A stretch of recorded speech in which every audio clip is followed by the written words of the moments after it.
ప్రభునందు ప్రియ సోదరి సోదరులారా, ప్రభు దినములో ప్రభువును ఆరాధించడానికి మనం చేరి వచ్చి ఉండగా, దైవ గ్రంథమైన బైబిల్లో నుండి కొత్త నిబంధన మత్తయి సువార్త 15వ అధ్యాయం 21వ వచనము నుండి 28వ వచనం వరకున్న భాగాన్ని మనం చదువుకుందాం. మత్తయి సువార్త 15వ అధ్యాయం 21వ వచనము నుండి.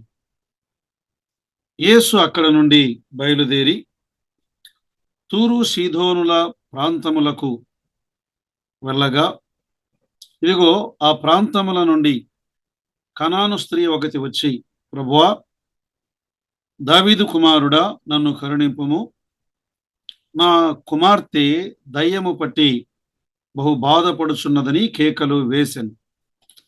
అందుకాయన ఆమెతో ఒక్క మాట అయినను చెప్పలేదు. అప్పుడు ఆయన శిష్యులు వచ్చి, ఈమె మన వెంబడి వచ్చి కేకలు వేయుచున్నది గనుక ఈమెను పంపివేయమని ఆయనను వేడుకొనగా, ఆయన, ఇశ్రాయేలు వారై నశించిన గొర్రెల యొద్దకే గాని మరి ఎవరి యొద్దకును నేను పంపబడలేదు అనెను. అయినను ఆమె వచ్చి ఆయనకు మ్రొక్కి, ప్రభువా, నాకు సహాయము చేయమని అడిగాను. అందుకాయన, పిల్లల రొట్టె తీసుకుని కుక్క పిల్లలకు వేయుట యుక్తము కాదని చెప్పగా, ఆమె, నిజమే ప్రభువా, కుక్క పిల్లలు కూడా తమ యజమానుల బల్ల మీద నుండి పడు ముక్కలు తినును గదా అని చెప్పాను. అందుకు యేసు, నీ విశ్వాసము గొప్పది, నీవు కోరినట్టే నీకు అవునుగాక అని ఆమెతో చెప్పాను. ఆ గడియలోని ఆమె కుమార్తె స్వస్థత నొందాను. ప్రియులారా, మత్తయి సువార్త 15వ అధ్యాయంలో ప్రభు అయిన యేసుక్రీస్తు వారిని గూర్చిన అనేకమైన గుణలక్షణాలను మనం చూడగలం. బైబిల్ గ్రంథం అంతటిలో కూడా ప్రభు అయిన యేసుక్రీస్తు వారిని మనము చూడాలి. చూచి ఆయన దర్శనము చేసుకుని మనం ఆయనను ఆరాధించాలి. ఈ భాగములో ప్రభు అయిన యేసుక్రీస్తు వారు కృపా కనికరములు గల దేవుడుగా మనము మన ఆరాధనలో ఆయనను చూసి మనం ఆరాధన చెయ్యాలి. కృపా కనికరములు గల దేవుడు. సో మత్తయి సువార్త 15వ అధ్యాయంలో ఇక్కడ 3 రకాల ప్రజలను మనము చూడగలం. మొదటి 20 వచనాలలో అభ్యంతరపడిన ప్రజలు ఈ భాగములో ఉన్నారు. అభ్యంతరపడిన ప్రజలు. 21 నుండి 31 వరకు అవసరతలో ఉన్న ప్రజలు ఈ భాగములో లేదా ఈ అధ్యాయములో మనము చూడగలం. మాత్రమే కాదు, మనము ఈ అధ్యాయాన్ని తరచి చూస్తే ఈ అధ్యాయములో 32 నుండి 39 వరకు ఆకలితో ఉన్న ప్రజలు మనము చూడగలం. అంటే వీరందరి మీద ఆయన కనికరపడినవాడు. ప్రియులారా, ఈ భాగంలో ప్రజలు ఎలా ఉన్నారు? కొందరు ఆయన గురించి అభ్యంతర పడుతున్నారు, కొందరు అవసరతలో ఉన్నవారు, అనారోగ్యములో ఉన్నవారు. 15వ అధ్యాయం 31వ వచనాన్ని చూడగా, మూగవారు మాటలాడుటయును, అంగహీనులు బాగుపడుటయును, కుంటివారు నడచుటయును, గ్రుడ్డివారు చూచుటయును జనసమూహము చూచి అన్నారు. అంటే ఎలాంటి ప్రజలు ఇక్కడ ఉన్నారు? మూగవారు ఉన్నారు, మాట్లాడలేరు, దేవుని గురించి మాట్లాడలేరు. అంగహీనులు ఉన్నారు, వారి చేతులు ఆయనకు మ్రొక్కలేవు, వారి పాదములు ఆయన వద్దకు పరిగెత్తలేవు, వారి కన్నులు ఆయనను చూడలేవు. కుంటివారు ఉన్నారు, ఆయన దగ్గరకు నడవలేని వారు. ఎవరు వీరు అంటే మనమే ఒకప్పుడు ఇలాంటి స్థితిలో ఉన్నవారము. ప్రియులారా, ఇంకొక అవసరత కూడా ఈ భాగంలో ఉన్నది. 15వ అధ్యాయం 22వ వచనంలో, ఇదిగో ఆ ప్రాంతముల నుండి కనాను స్త్రీ ఒకటి వచ్చి, ప్రభువా, దావీదు కుమారుడా, నన్ను కరుణింపుము, నా కుమార్తె దయ్యము పట్టి బహు బాధపడుచున్నది, అపవాది చేత పీడింపబడుచున్న ప్రజలు ఉన్నారు. అపవాది చేత బంధింపబడిన ప్రజలు ఉన్నారు కదా. ఒకప్పుడు నీవు నేను అపవాది పీడితులం, అపవాది బాధితులం, అపవాది చేత బంధింపబడిన వారం.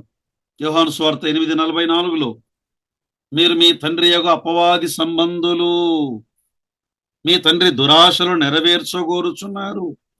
ఆది నుండి వాడు నరహంతకుడై ఉండి సత్యమందు నిలిచిన వాడు కాడు, వాని యందు సత్యమేమీయూ లేదు. వాడు అబద్ధమాడునప్పుడు తన స్వభావమును అనుసరించి ఏ మాటలాడును. వాడు అబద్ధికుడును అబద్ధమునకు జనకుడునై ఉన్నాడు. పిల్లరా, మనం అపవాది చేత బంధింపబడిన వారం మాత్రమే కాదు, దేవుని చూడలేని అంధులం, మనం గుడ్డివారము. కొరింథీ 2వ పత్రిక 4వ అధ్యాయం 4వ వచనములో దేవుని స్వరూపమయ్యున్న క్రీస్తు మహిమను కనపరుచు సువార్త ప్రకాశము వారికి ప్రకాశింపకుండు నిమిత్తము ఈ యుగ సంబంధమైన దేవత అవిశ్వాసులైన వారి మనోనేత్రములకు గుడ్డితనము కలుగజేసెను. ఒకప్పుడు మన గత స్థితి ఇది, దేవుని చూడలేని గుడ్డివారం మనం. అయితే ప్రియులారా, ఇలాంటి మన యొద్దకు, సర్వ మానవాళి యొద్దకు ప్రభు అయిన యేసు క్రీస్తు వారు ఆయన శరీరధారిగా భూలోకానికి దిగి వచ్చాడు. మత్తయి సువార్త 15వ అధ్యాయములో ఆయన ఎలాంటి వారుగా ఉన్నారు అంటే, ఒకటి, ఆయన అధికారము గల దేవుడుగా ఉన్నాడు. 15వ అధ్యాయం 6వ వచనము నుండి, మీరు మీ పారంపర్య ఆచారము నిమిత్తము దేవుని వాక్యమును నిరర్థకము చేయుచున్నారు. వేషధారులారా, ఈ ప్రజలు తమ పెదవులతో నన్ను గనపరచుదురు గాని వారి హృదయము నాకు దూరముగా ఉన్నది అన్నాడు. మనుష్యులు కల్పించిన పద్ధతులు దైవోపదేశములని బోధించుచు వారు నన్ను వ్యర్థముగా ఆరాధించుచున్నారు కదా. ప్రభువు వారి దగ్గరకు వెళ్ళి భయపడుతూ మాట్లాడిన వాడు కాదు, వారిని ప్లీజ్ చేయాలని మాట్లాడిన వాడు కాదు. ఒక అధికారము గలవాని వలె ఆయన మాట్లాడాడు. సర్వాధికారి ఆయన మాటల్లో అధికారం. కొండ మీద ప్రసంగములో యేసుక్రీస్తు ప్రభువారు ఆయన మాట్లాడిన తరువాత ప్రజలు ఏమని గుర్తించారు? మత్తయి సువార్త 7వ అధ్యాయం 28-29 యేసు ఈ మాటలు చెప్పి ముగించినప్పుడు జన సమూహములు ఆయన బోధకు ఆశ్చర్యపడుచుండిరి. ఎలయనగా ఆయన వారి శాస్త్రుల వలె కాక అధికారము గలవాని వలె వారికి బోధించెను. ఆయన అధికారము గలవాడు, అధికారము గల దేవుడు ఆయన. రెండవది, ఈ అధ్యాయములో ఇంకా ఎలా కనబడుతున్నారు ఆయన? ఆయన కనికరము గల దేవుడు, కరుణ. యేసుక్రీస్తు ప్రభువారు తనను వెంబడించే జన సమూహముల పట్ల లోతైన కనికరం, లోతైన కరుణ ఆయన గలవాడు. అనారోగ్యముతో ఉన్న వారిని ఆయన స్వస్థపరిచినవాడు. ఆకలిగొని ఉన్నవారికి ఆయన ఆహారమును అనుగ్రహించినవాడు. ఈ అధ్యాయములో దయ్యము పట్టిన ఒక అన్యురాలు కుమార్తెను ఆయన విడిపించినవాడు. 15వ అధ్యాయం 30వ వచనం చూడండి.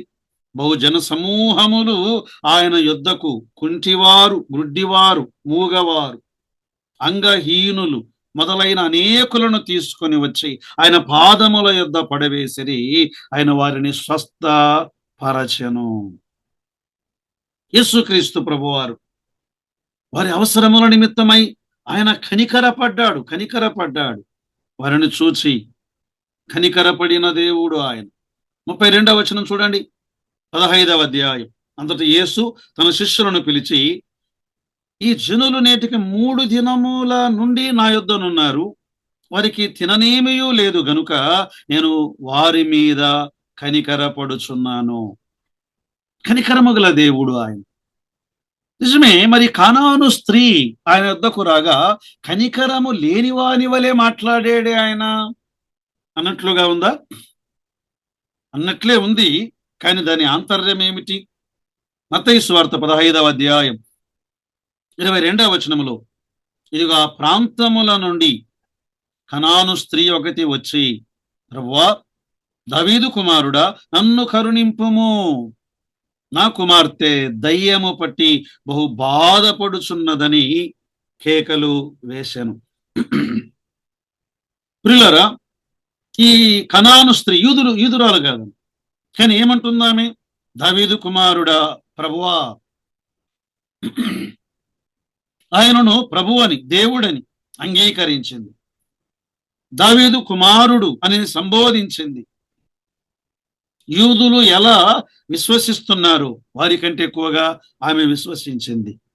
ప్రభువు ఆమెతో మాట్లాడుతూ, అమ్మా,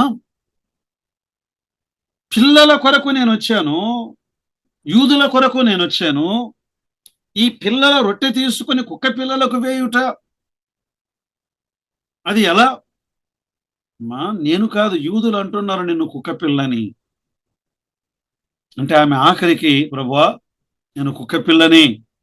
ఆ బల్ల మీద నుండి పడే రొట్టె ముక్కలు ఆ కుక్క పిల్లలు తింటాయి కదా ప్రభువా. నువ్వు నా యజమానుడవు, నువ్వు నా ప్రభుడవు, నువ్వు దావీదు కుమారుడవు, నువ్వు మెస్సియావు, నువ్వు రాజువు, నువ్వు స్వస్థపరచు దేవుడవు. అప్పుడు ప్రభు ఆమె విశ్వాసమును చూచి ఆయనపై ఆమెకున్న విశ్వాసము వెల్లడయ్యిందండి. దావీదు కుమారుడా అని సంబోధిస్తున్నప్పుడు ఆమె ఖచ్చితంగా ఈయన మరలా భూమి మీదికి వస్తాడు, ఆయన రాజ్యము పరిపాలిస్తాడు, రాబోయే మెస్సియా ఈయనే అని నమ్మింది కదా. ఈ బిరుదు దేవుడు మెస్సియాగా ఆయన రాబోతున్నాడు అని ఆమెకున్న విశ్వాసం వెల్లడయింది. ప్రభు వెంటనే ఏమన్నాడు? 15వ అధ్యాయం 28వ వచనంలో, అందుకు యేసు, అమ్మా, నీ విశ్వాసము గొప్పది, నీవు కోరినట్టే నీకు అవును గాక అని ఆమెతో చెప్పాను. ఆ గడియలోని ఆమె కుమార్తె స్వస్థత నొందెను. కనికరము గల దేవుడి అని. మత్తయి సువార్త 9వ అధ్యాయం 36వ వచనంలో, ఆయన జన సమూహములను చూచి వారు కాపరి లేని గొర్రెల వలె విసికి చెదరియున్నందున వారి మీద కనికరపడి అని ఉందండి. ఒకటి, ఆయన అధికారము గల దేవుడు. 2, ఆయన కనికరము గల దేవుడు. 3, ఆయన విధేయుడైనటువంటి దేవుడు, విధేయుడైన వాడు. ఆయన దేవుని చిత్తమునకు తన్ను తాను విధేయుడుగా అప్పగించుకున్నవాడు. యేసుక్రీస్తు ప్రభువారు మానవ సాంప్రదాయముల కంటే దేవుని ఆజ్ఞకు ప్రాధాన్యతను ఆయన ఇచ్చినవాడు. దేవుని చిత్తాన్ని నెరవేర్చటానికి తన నిబద్ధతను ఆయన చూపినవాడు. మత్తయి సువార్త 15వ అధ్యాయం 3వ వచనములో ఆయన ఏమన్నారు? అందుకైన మీరు మీ పారంపర్యాచారము నిమిత్తమై దేవుని ఆజ్ఞను ఎందుకు అతిక్రమించుచున్నారు? మీరు అతిక్రమిస్తున్నారు, నేను అతిక్రమించుటలేదు. నేను ధర్మశాస్త్రమును కొట్టివేయడానికి రాలేదు, దానిని నెరవేర్చటానికి వచ్చాను. దేవుని ఆజ్ఞకు నేను విధేయుడను అన్నాడు ఆయన. వ్రాయబడిన మాటకు నేను విధేయుడను.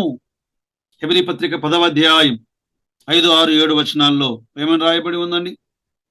కాబట్టి ఆయన ఈ లోకమందు ప్రవేశించినప్పుడు ఇలాగు చెప్పుచున్నాడు, బలియు అర్పణయు నీవు కోరలేదు గాని నాకు ఒక శరీరమును అమర్చితివి, పూర్ణ హోమములను పాప పరిహారార్థ బలులను నీకు ఇష్టమైనవి కావు. అప్పుడు నేను గ్రంథపు చుట్టలో నన్ను గూర్చి వ్రాయబడిన ప్రకారము, దేవా, నీ చిత్తము నెరవేర్చుటకు ఇదిగో నేను వచ్చి ఉన్నానంటిని, అందరి పాపముల నిమిత్తమై. ఒకప్పుడు మనం ఎవరం?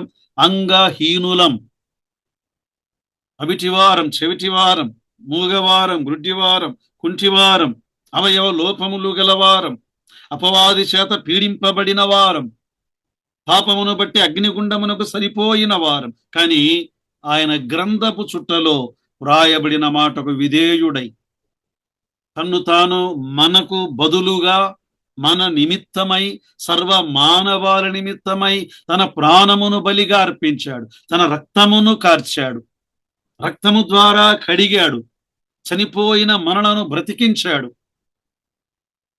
ఎఫెసీ పత్రిక 2:1 ఏమనుంది?